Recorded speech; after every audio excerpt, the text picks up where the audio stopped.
Your Steve Jones Show podcast is loading now. The Steve Jones Show podcast is sponsored by Sunbury Motors, North 4th Street in Sunbury, and Sunbury Motors Kia, routes 11 and 15 in Hummel's Wharf.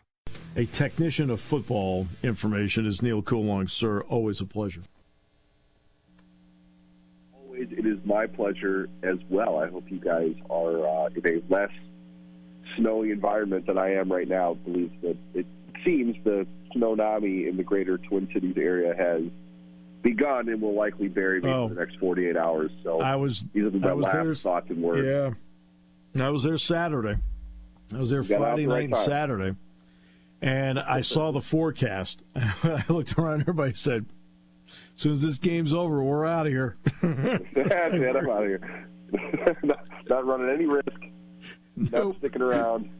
I mean, look, the Center City Marriott's great. It really is. But time to go. Of course, we're in the off season now.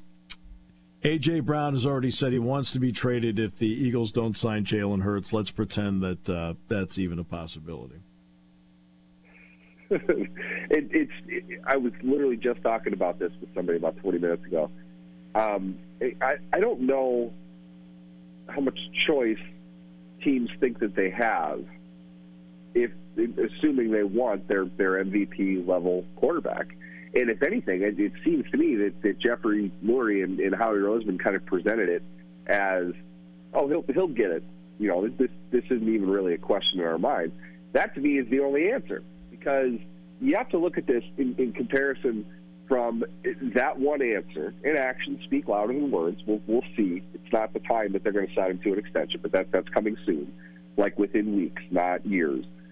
That versus what Baltimore has done, and at the tail end of the opportunity they've had to sign their MVP level quarterback up until the time where they're presumably going to give him the franchise tag. And it amazes me, because it's like, you have to be all in on this. There's no half measure. You can't. There's no renegotiation after a year. That just simply doesn't happen. I understand maybe wanting to make the player play out through the fifth year, just to make sure you've got everything that you want. You've got the best picture of where things are going forward. But in reality, you're only pushing the large dollars of that contract into the later years. If that's a risk to you, what value does he have today? That's the part that I don't understand. The franchise tag, if you're going to give him one, for a quarterback, you better be prepared to give him two. You're only delaying and probably lessening the trade value that he would have. So if you're going to tag him now, it better be with the intent to trade him. And you have to trade him before the draft. Otherwise, you're going into next season with Tyler Huntley. You want to do that again? I think we've seen him often enough. To me, and I shouldn't put words into the ownership of the Eagles' mouths or anything, but I think they recognize that. I think that they see, we can control some of this, but when the rubber meets the road, this is probably what the contract is going to look like. And we really should, this is not the time to clutch pearls. Let's sign the quarterback, and let's start to build around the quarterback. The window of winning in this league is really narrow, and we know that because I remember when everyone talked about how many Super Bowls the Packers were going to win after they won the 2010 league championship. I remember how many Seattle was going to win. Of course, New England won all the time. Denver was going to win more. It seems as if that their opportunity to win doesn't really exist so much in a 3-year window without massive change each and every year. That's the way the league goes. But the one thing we know, allow me to have two things in here just to set up the logic. One thing we know is you can't win the Super Bowl making the playoffs. And the one thing we know to be universally linked to making the playoffs each and every year is having an outstanding quarterback. Mm-hmm. If you have that outstanding quarterback, you add darts that you can throw at the Super Bowl board, you get into the playoffs, and figure it out from there. That's the way the league operates. It has to be. There's no other logical way to go about it. So if you have the quarterback, in my opinion, trying to scrimp and save over what would be tantamount to tens of millions of dollars, I get it, but that's the premium that you have to pay to get that position. Otherwise, do you want to continue to draft in the second round for the most important position in sports every year? I don't think that's a good strategy. I think if you have them in front of you, it's worth a lot more than having to constantly roll the dice. Philadelphia did an excellent job building up one of the league's best players this season. And there's really no reason in my mind they can't continue to do that, and they should. They lost both coordinators. They lost other position coaches. They'll lose guys in free agency. It happens to Super Bowl champions every year. You have to take what is the most valuable that you can control and keep that in place. That's Jalen Hurts. I don't think it's even a question. Yeah, because right now their unrestricted free agents are James Bradbury, Fletcher Cox, C.J. Gardner-Johnson, Brandon Graham, Javon Hargrave, Linval Joseph, Jason Kelsey, Miles Sanders, Boston Scott, Isaac Ciamolo, Ndamukong Suh, Andre Dillard, T.J. Edwards, Marcus Epps, Brett Kern, Gardner Minshew, Zach Pascal, Robert Quinn, and Kaiser White. That's quite a list. It seems daunting. You do it the same way you eat an elephant, right? One bite at a time. They'll piece together the roster that they need to, because every team does that. That's the position every team is in. People just tend to look at this as something that only occurs to a team as soon as the season is over, as soon as the Super Bowl winning, losing, whatever, that dies down. Okay, let's dive into it. These are usually the result of 2-3 year plans. I don't think fans are aware of this either, but they have 25, 30-person accounting teams that are put together to help mitigate their caps and contracts. That's usually the largest department next to scouting. It could be bigger than scouting in a lot of places within an NFL team.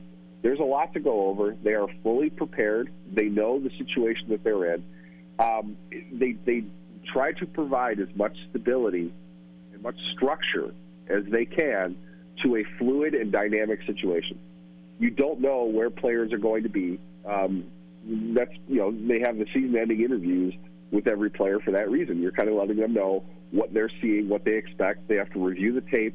A lot of those guys have surgery that we don't ever hear about. You have to wait for medical prognosis or medical diagnosis, their ability to recover, what they're worth coming back. It's brutal, it's cold, but that's part of assembling the roster.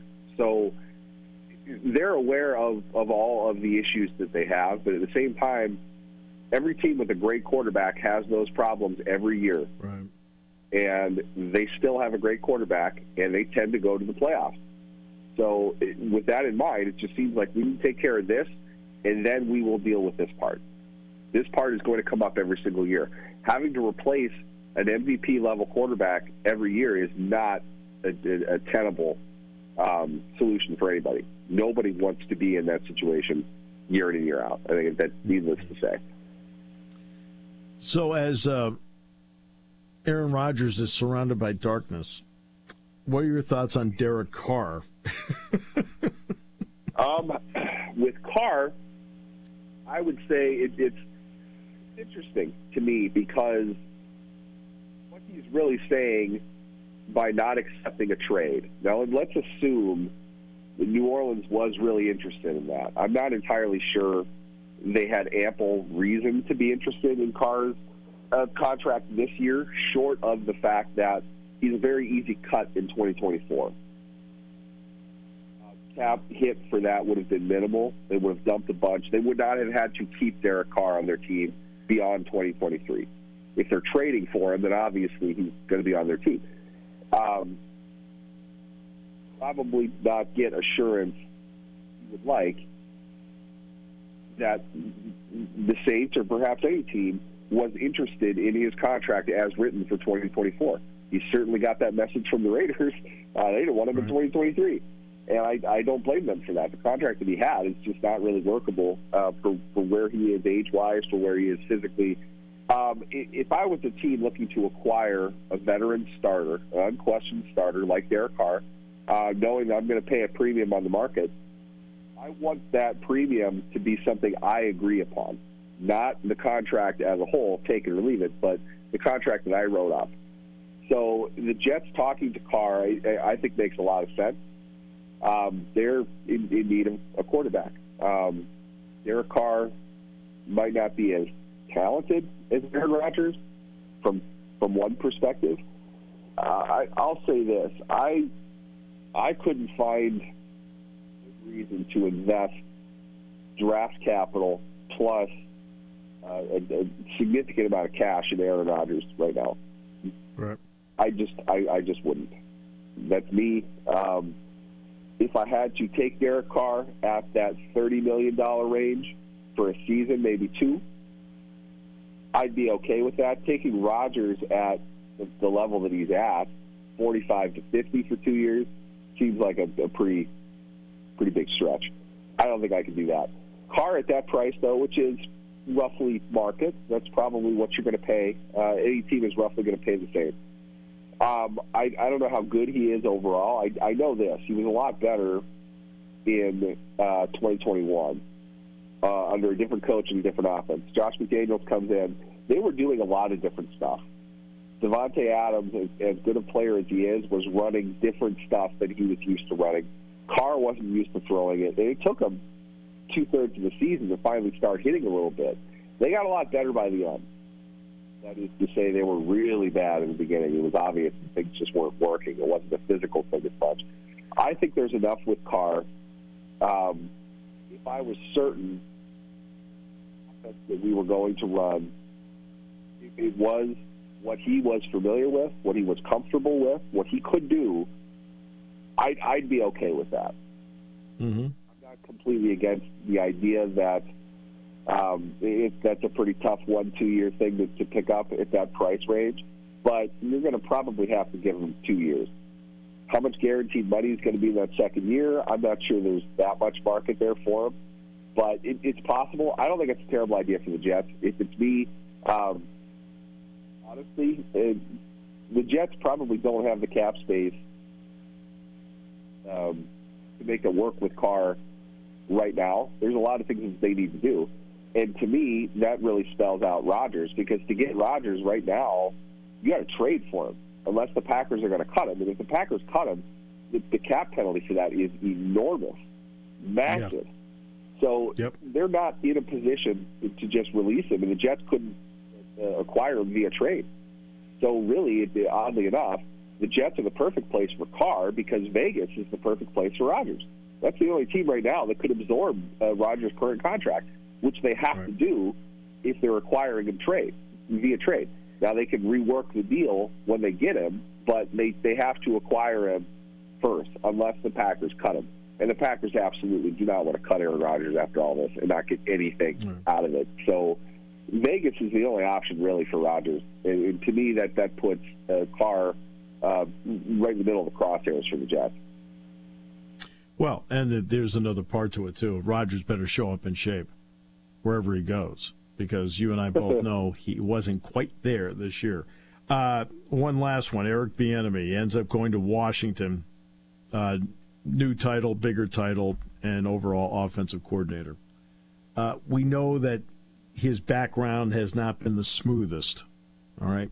But I also feel that in a well-done press conference, you can take care of that issue, okay, in terms of what people say, because it's been a while.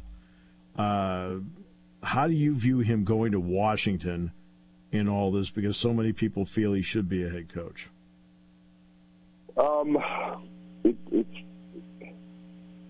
It's tough, because what we would publicly know, kind of the combination of you're associated with an offense that scores a lot of points and has a lot of success. Yep. Players, particularly the quarterback, speak volumes about him as a leader, as a teacher. These are all things that usually equate very quickly to somebody becoming a head coach. In fact, what would really be interesting is to go over the amount of coordinators who were hired as first-time head coaches over the last 6 years, when it's been obvious that Eric Bieniemy has been a very good candidate in those standards. By the average time those coaches were in the offensive coordinator position, I'll bet you any amount of money I put the over-under at 2 years. I take the under all day.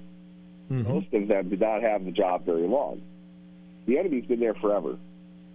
Hard to think, just through osmosis, he hasn't absorbed enough information to think that he's capable of knowing, of figuring out what to do. Being around a great leader like Andy Reid should be a good leader. One way or another, that doesn't seem to be working. So you have to wonder about the things that we won't hear about specifically. And race is one of those things. It's hard to say when of 18 head coaching openings that come up, 16 of them go to white guys. You can't say that this isn't worth looking into at the very least. Or is it he's lived in the shadow of Andy Reid and apparently can't do anything without Andy Reid, which is the conclusion multiple teams have come to after interviewing him. Despite the fact his players say he's actively involved, I don't feel plays should be what the head coach does, in my opinion, my philosophy. Not necessarily something every coach is going to do, and they'll have different levels of success. But I would bet any money, too, every one of those coaches is going to do it for a bit, and they're not going to do it for a bit. So I don't feel that he has to be Andy Reid in order to have a head coaching job. You can find somebody to call the plays based on the direction you want them to go, based on the offense that you are helping to create and drop. That's what leaders do. So overall, for somewhere in the range of LeBron James' salary to be a head coach, he must be the worst interviewer of all time. Yeah. There must be some type of vendetta against him for any one of countless reasons. I don't see why he hasn't been given the opportunity to this point. And I said that 3 years ago. The fact that it's going on now, there's obviously something. Yeah. So until we find out what that is, I don't know. But one thing that I think he might have said this, or somebody was paraphrasing him, the idea of him leaving Kansas City for more money, which amazes me because he must be by far the highest paid coordinator in the game by now, going to work under what's thought to be a defensive-minded coach would round him out a little bit better. It seems crazy to me. I don't. I really sincerely hope he didn't choose to go to the most dysfunctional organization in all of sports to better himself. I mean, that doesn't seem right. It seems more likely he'd get fired because Rivera could get fired at the end of next season too. Now he's got to make a second-year quarterback who was taken in the second round into a star in order to keep whatever foothold he has on a head coaching job. Seems like a risky move to me. Yeah. Yeah, he's going from Patrick Mahomes to either Taylor Heineke or Sam Howell. Yeah, it seems really good. And if you can make that work, you should be the head coach. Yeah, hey, you know what? I don't even know who Washington's offensive coordinator was last season. He didn't make it work. I don't know why the enemy is going to, and that's not the fault of the enemy. You need the dudes. You have to have the horses to pull the sled. And I don't know. Maybe Kansas City said, "Look, we can't afford to pay you $7 million to be the coordinator anymore. We'll find you another job." But whatever it is, I don't know. It's a real weird situation. I just feel like at some point, probably not today or tomorrow, but at some point we're going to find out a lot more about what has gone on with all of this. I think there's a lot more we don't know about. Agreed. All right. I hope you own a snowblower. I do not, but my neighbor does. So good. Take care of the early shoveling. The bottom of the driveway out of the way if they plowed, and then he'll come over and snowblow the rest of my driveway. It's kind of a mutual agreement among sufferers. Well, to quote my basketball broadcast partner Dick Girardi, brutal. Okay, so and that's a quote. Neal, good luck with all this, my friend. We'll talk next week. Awesome. Good stuff. Thanks for having me.